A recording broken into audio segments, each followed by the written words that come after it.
In this ACT video, we'll be looking at something called the measures of central tendency. And this is a topic in statistics. And more specifically, we're going to be looking at the mean, median, and mode. All three of those are what we call measures of central tendency. And you've probably heard of the mean before. Another word for mean is average. And to find the mean of a set of data, you simply want to add up all the data, find the sum of all the numbers, and divide it by the total number of numbers that you have. Okay, also called the average. We're going to look at some examples in just a minute. The second measure of central tendency is called the median, and the median is the number in the middle of your data set. And also the mode. The mode is the number or item that occurs the most. Sometimes you have a mode, sometimes you don't, sometimes you have more than one mode. So we're going to look at some of those examples next. So here's our data set, and again, just like with any of these ACT questions, it's a time test, and so you can go a little bit quicker if you remember your calculator that day. We're going to find the mean, median, and mode for the set of data. And because we're finding the median, we will want to put this in numerical order. You don't have to have it in numerical order for the mean or for the mode, but for the median, you'll want to put it in numerical order. Okay, so looking at this, we've got a 10, and I'm just marking them off so I don't forget them, and 10, and 11, 12, then we've got 13, and then 14, and 16. Okay, so to get the mean, we actually want to add all of those up. So 10 plus 10 plus 11 plus 12 plus 13 plus 14 plus 16 divided by the total number, and we have 1, 2, 3, 4, 5, 6, 7 numbers there. And when we add up our numerator, we get 86 divided by 7, so our mean is 12.3. Now, one way sometimes we'll see the mean is we call it X bar. X bar. That X with the bar over it also means mean. So our mean is 12.3. And then our mode is the number that occurs the most. And if we take a look at our data set here, the number 10 appears 2 times, and everything else just appears once. So our mode is 10. And the median, that would be our number in the middle. And since we have an odd number of numbers, we have 7, then we can say this is the first half, the bottom 3, and this is the top 3. And so our number in the middle is 12, so our median is 12.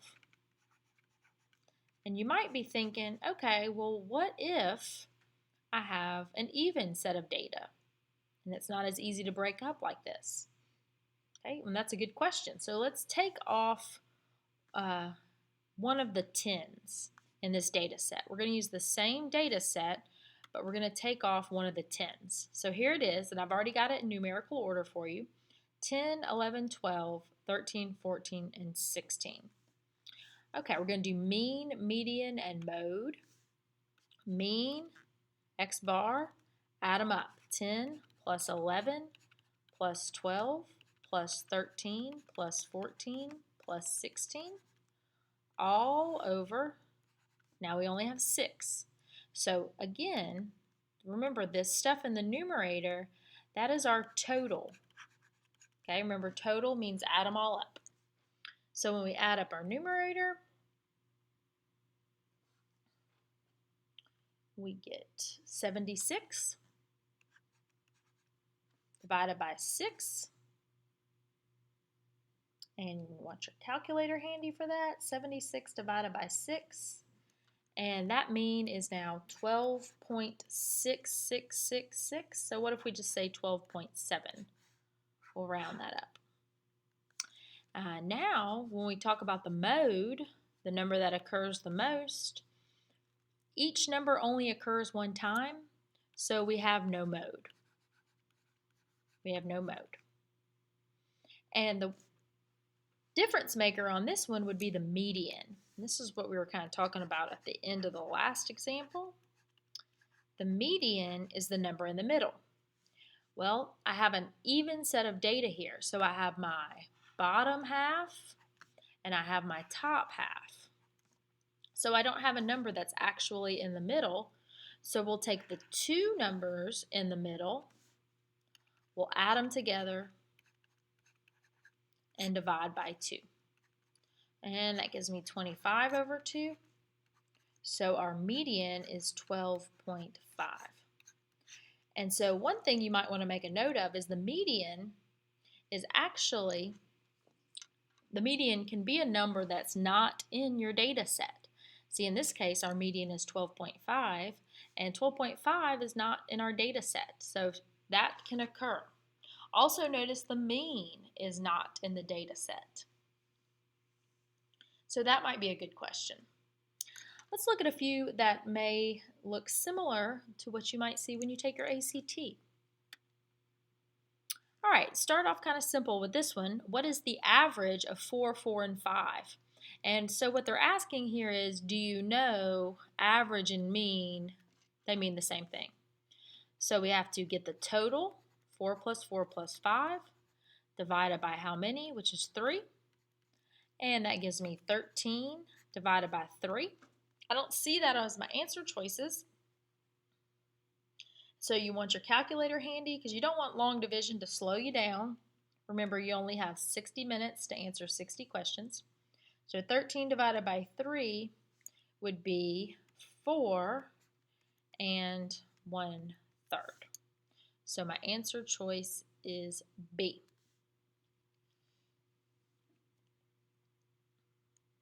You don't have to show your work on the ACT, so if this is a question you could just punch in the calculator real quick, that's probably a good idea. You might need that extra time for a different question. Okay, let's try this next one. Here, Susan scored a total of 86 points with an average of 17.2 points per game. How many games did Susan play? Okay, so this time I'm giving you the total. I don't know how many games, but now I have the average. So remember, the average is equal to the total, which is the sum, divided by, we usually use the letter N represent the total number of pieces in the data set. Okay, so now we have the average, which is 17.2, with a total of 86 points, but we don't know how many games, so we're going to let that be represented by the letter N. All right, then we've just got a little equation to solve here. I think a nice easy way to do this is put the 17.2 over 1 and then cross multiply. So that gives me 17.2n equals 86, and we'll divide by 17.2 on both sides. And the 17.2's cancel. You want to crunch this in your calculator. 86 divided by 17.2, and that's 5. Exactly 5 games.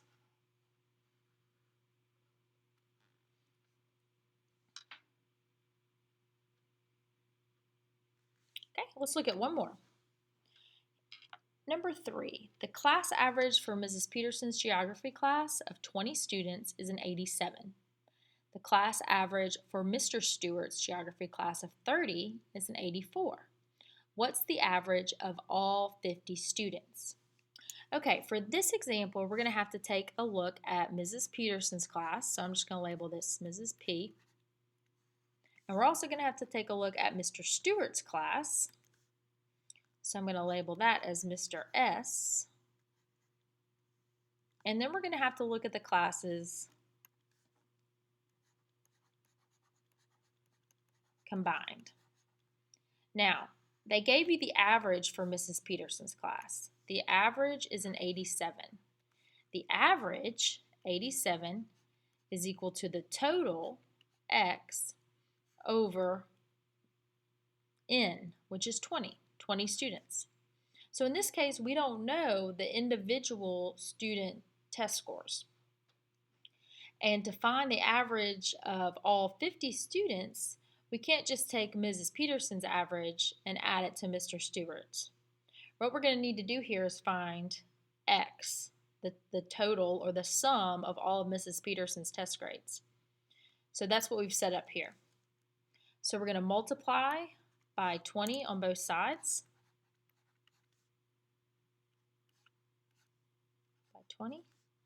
So my 20s cancel, and I get X is equal to 1,740. So what that is every student in Mrs. Peterson's geography class, that's the sum of their test scores, or their averages. We're going to do the same thing for Mr. Stewart's class. The class average for Mr. Stewart's geography class of 30 is an 84.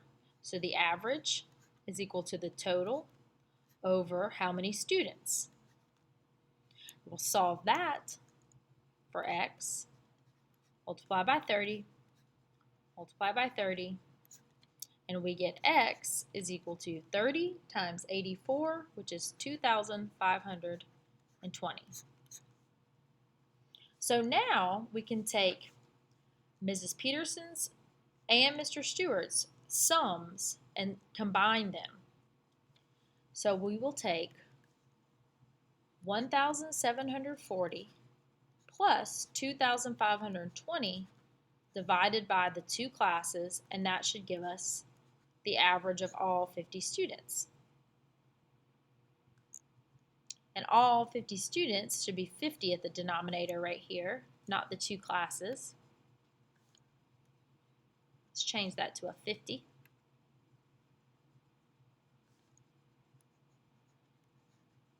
And we got that in the last sentence. What's the average of all 50 students? But they didn't have to tell us that in the last sentence because it says Ms. Peterson has 20 students and Mr. Stewart has 30 students. So 1,740 plus 2,520 gives me 4,260 divided by 50. And that gives me an 85.2. So it looks like our answer here is B.